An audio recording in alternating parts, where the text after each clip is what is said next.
छठी माई के घाटवा पर आजन बाजन बजबा जवाई बहो गोदिया में हुई है ललना माता अर्घ देव आई बहो।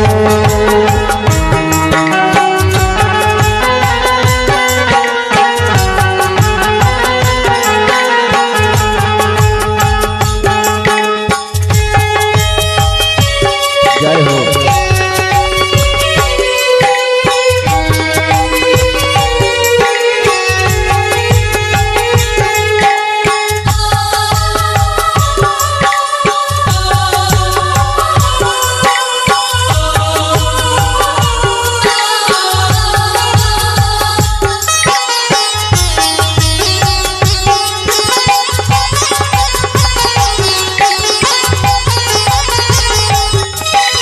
गोदिया में हुई है ललना माता अर्घ देव आई बहो। सूर्य भगवान है।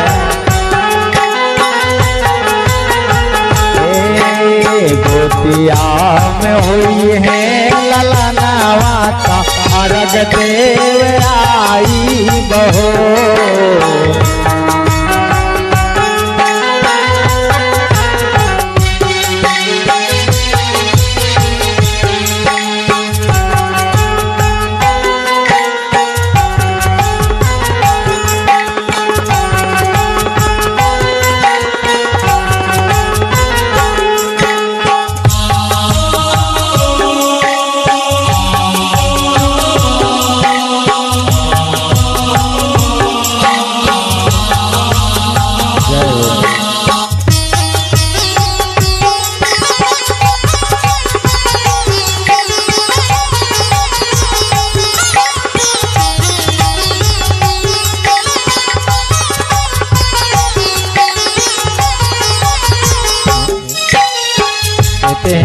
ये कही ललना बिना छछने मनवा सोन सान लाग सगरो घरवा अंगनवा।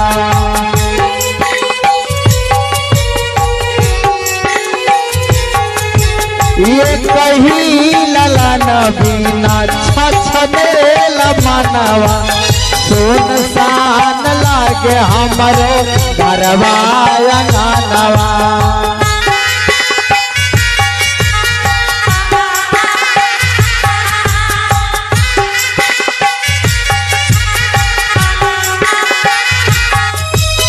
पूरी जहिया दिलवा के लाला साता जलसा कराई बहो।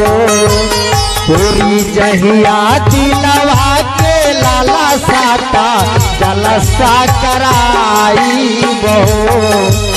गोदिया में हुई है बलकवाता तो सुधारवाई बहो। गोदिया में हुई है बलकवाता तो सुधारवाई बहो।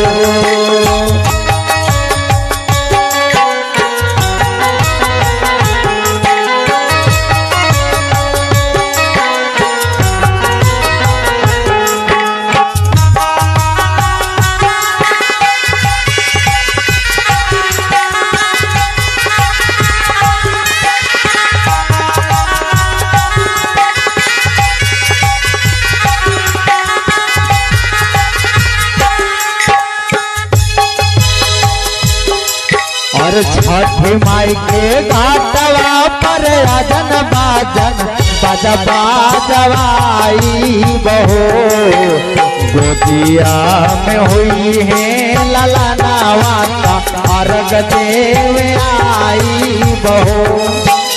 गोदिया में हुई है ललना माता अर्घ देव आई बहो।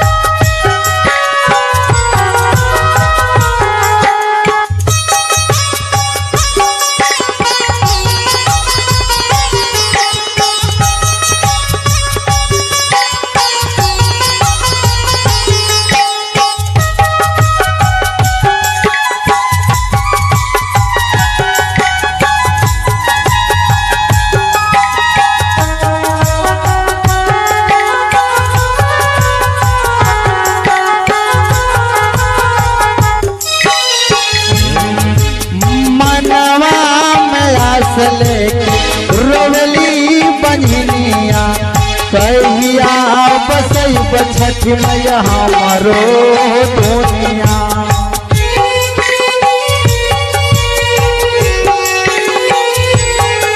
अरे मनवा में आस लेके रोवली बंझनिया कहिया बसैब छठ मैया हमारो दुनिया।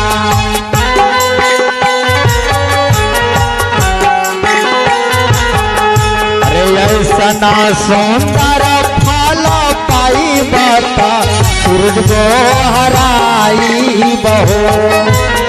ऐसा सुंदर फल पाई बता सूरज को हराई बहो। गोदिया में हुई है ललाना वाता अर्घ देव आई बहो। और ना पवना बोलावाई बाता बिटिया गवाई बहो। और ना गोपी बोलावाई बाता बिटिया गवाई बहो। गोदिया में हुई है बलकवाता अर्घ देव आई बहो। गोदिया में हुई है बलकवाता अर्घ देव आई बहो। गोदिया में हुई है